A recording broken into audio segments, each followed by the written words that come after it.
Tá bom para nós compreender, não somente é edifício não riba a lista de patrimônio mundial. Riba a lista é também, todo qual está caminda, hanchi, plaza e plenche. Essa é a base de nossa lei não vigente.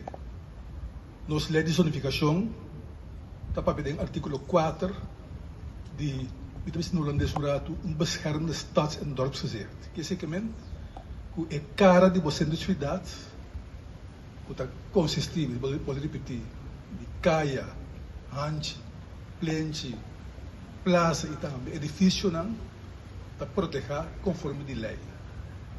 Bisa ko de preocupação da biba aqui aia over de futuro de plaza aqui, particularidade, então vou repetir, a plaza tem sua proteção legal, a base trobe de patrimônio mundial, botar, botar status aí, também está protegida.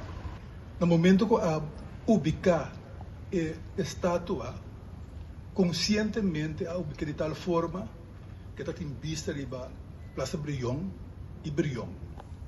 Esse também beleza de história, mas eu topecei, que também tem uma motivação bom clara. Historicamente, o Pohanya também enfatizar de como na sítio aqui, de forma aqui, é monumento aqui da Buda.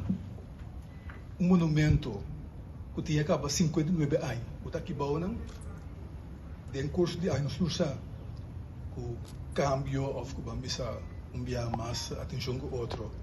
A presta atenção, nós temos fora de aqui aprender, nós temos piar de muitas de outras bandas, Escogo Brion, de Panteão, na Venezuela.